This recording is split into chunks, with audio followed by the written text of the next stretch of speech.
আসসালামু আলাইকুম। আপনি কি জানেন, পবিত্র কোরআনে এমন এক ব্যক্তির কথা বলা হয়েছে যাকে জিব্রাইল আলাইহিসসালামের পালক পুত্র বলা হয়। তার নাম হচ্ছে সামরী। সেই সামরী যে মাত্র 40 দিনের ব্যবধানে পুরো বনী ইসরাইল সম্প্রদায়কে পথভ্রষ্ট করে দিয়েছিল। এখন প্রশ্ন হতে পারে যে সামরীকে আল্লাহ পাক অলৌকিকভাবে বাঁচিয়ে রাখলেন এবং জিব্রাইল আলাইহিসসালাম দ্বারা লালিত পালিত করলেন, সেই সামরী কিভাবে আল্লাহর নাফরমানিতে সংযুক্ত হলো এবং সে কিভাবেই কালো জাদুর মাধ্যমে বনী ইসরাইলকে পথভ্রষ্ট করল। আসুন তাহলে জেনে নিই। সামরী জন্মগ্রহণ করে সেই সময়ে যখন ফেরাউন তার রাজ্যে জন্মগ্রহণ করা সকল পুত্র সন্তানকে মেরে ফেলছিল। তাই ফেরাউনের ভয়ে সামরীর মা তাকে দূরের এক গুহায় রেখে আসে এবং গুহার মুখ এক বড় পাথর দিয়ে ঢেকে রাখে। তখন আল্লাহ পাক জিব্রাইল আলাইহিসসালামকে পাঠান সামরীকে লালন পালন করার জন্য। জিব্রাইল আলাইহিসসালাম এসে তার আঙুল তাকে চুষতে দিত। জিব্রাইল আলাইহিসসালামের এক আঙুল থেকে দুধ এবং অপর আঙুল থেকে মধু বের হতো। এভাবেই সামরী সেই গুহার মধ্যে বড় হতে লাগলো। তারপর মুসা আলাইহিসসালাম যখন ফেরাউনের অত্যাচারে অতিষ্ঠ হয়ে তার 70,000 কাউমকে নিয়ে, সেই 70,000 মানুষের মধ্যে সামরী ছিল সবার লাস্টের দিকে। যখন ফেরাউনের দলবল লোহিত সাগর পার হতে ভয় পাচ্ছিল, তখন জিব্রাইল আলাইহিসসালাম একটি ঘোড়ায় চড়ে তাদের সামনে দিয়ে লোহিত সাগর পার হলো। সেটা সামরী দেখেছিল এবং সামরী তখন খেয়াল করলো জিব্রাইল আলাইহিসসালামের ঘোড়া যেখানে যেখানে পা দিচ্ছে, মরুভূমির মধ্যেও সেখানে সেখানে ঘাস গজাচ্ছে। সামরী সেই ঘোড়ার পায়ের নিচের মাটিগুলো সংগ্রহ করে নিল। তারপর ফেরাউনের দলবলের সাথে কি হলো তা তো আপনারা সবাই জানেন। লোহিত সাগর পার হওয়ার পর মুসা আলাইহিসসালাম যখন সিনান পর্বতে গিয়ে পৌঁছালো, তখন তিনি আল্লাহর কাছে যাওয়ার জন্য প্রস্তুত হলো। তিনি তার 70 জন সদস্যকে নিয়ে আল্লাহর কাছে গেলেন এবং সেখানে তিনি নবুয়ত প্রাপ্ত হলেন এবং আল্লাহ তাকে তাওরাত দেওয়ার ঘোষণা দিল। কিন্তু তাওরাত দেওয়ার জন্য আল্লাহ পাক তাকে 30 দিন রোজা রাখার কথা বললেন। মুসা আলাইহিসসালাম তুর পাহাড়ে 30 দিন রোজা রাখা শুরু করলো। 30 দিন শেষ করে আরও 10 দিন আল্লাহ পাক রোজা রাখতে বললেন। তখন মুসা আলাইহিসসালাম আরও 10 দিন রোজা রাখলেন। মোট 40 দিন মুসা আলাইহিসসালাম তুর পাহাড়ে ছিলেন।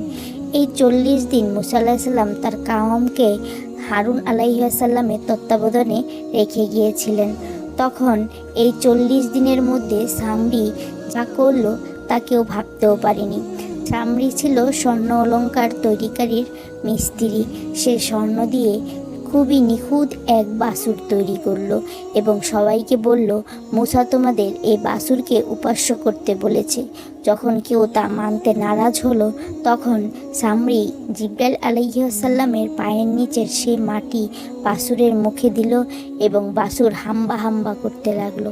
তা দেখে বনী ইসরাইলগণ অবাক হয়ে গেলেন এবং তারা ছিল খুবই হালকা ইমানের অধিকারী। তারা তাদের ইমান ভেঙে সেই বাছুরকে উপাস্য করতে লাগলো। হারুন আলাইহিসসালাম তাদের রোধ করার অনেক চেষ্টা করলো, কিন্তু তারা শুনল না। তারা সেই বাছুরকে 40 দিন একাধারে উপাসনা করতে লাগলো। হারুন আলাইহিসসালামের অনেক বোঝানোর পরও তারা তাকে একটুও মানল না। তারা উল্টো তাকে উপেক্ষা করতে লাগলো। পুরো বনী ইসরায়েলের মাত্র 12,000 ব্যক্তি ছাড়া সবাই সে বাছুরকে তাদের মাবুদ মনে করে তার উপাসনা করতে লাগলো, তাকে সেজদা করতে লাগলো।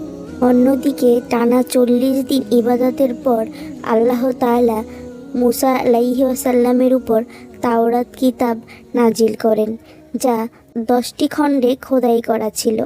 সবচেয়ে অবাক করা বিষয় হচ্ছে, মুসা আলাইহিসসালাম তার কাউমের কাছে ফিরে আসার আগেই তাওরাত কিতাবে এই বাছুর পূজার কথা উল্লেখ করা হয়েছে।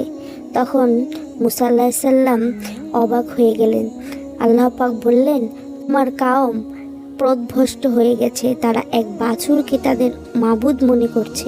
মুসা আলাইহিস সালাম যখন আসলেন তার কাওমের কাছে ফিরে, তখন তিনি দেখলেন আল্লাহ পাক তাওরাতে যা বলেছেন তা সঠিক বলেছেন। তার কাওম এক বাছুরকে তাদের মাবুদ মনে করে সেজদা করছে। এই দেখে মুসা আলাইহিস সালাম রাগে ক্ষোভে ফুঁসতে থাকলেন। তিনি তার ভাই হারুনকে তার দাড়ি ধরে টানতে হিচকাতে থাকলেন এবং জিজ্ঞাসা করলেন, আমি তোমার কাছে আমার কাওমের দায়িত্ব দিয়ে গিয়েছিলাম, তুমি থাকতে কিভাবে তারা শিরকে লিপ্ত হলো? তখন হারুন আলাইহিওয়াসাল্লাম বললেন, হে আমার ভাই, আমি তাদেরকে বোঝানোর অনেক চেষ্টা করেছি, আমি তাদেরকে অনেক আদেশ নিষেধ করেছি, অনেক চেঁচামেচি করেছি, অনেক বোঝানোর চেষ্টা করেছি, কিন্তু তারা আমার কোনো কথাই শুনেনি। তারা আমাকে উপেক্ষা করে এই বাছুরের পূজা করেছে। আমি তাদের অনেক বোঝানোর চেষ্টা করেছি, ফলে তারা আমাকে হত্যার হুমকি পর্যন্ত দিয়েছে। কিন্তু তুমি বিশ্বাস করো, আমি তাদের অন্তর্ভুক্ত নই। আমি ছাড়াও আরও 12,000 লোক আর রয়েছে যারা এই বাছুর পূজায় লিপ্ত হয়নি। বনী ইসরায়েলের লোকেরা যখন মুসা আলাইহিসাল্লামকে দেখলেন, তখন তারা লজ্জিত হলেন, কেননা সামিরি তাদেরকে বলেছিল মুসা আলাইহিসাল্লাম মারা গেছেন এবং এই বাছুরের মধ্যেই আল্লাহ বসবাস শুরু করেছে। নাউজুবিল্লাহ। মুসা আলাইহিসাল্লাম তাদের কিছু বলার আগেই তারা নিজেরা লজ্জিত হয়ে আল্লাহর কাছে তওবা করা শুরু করলো।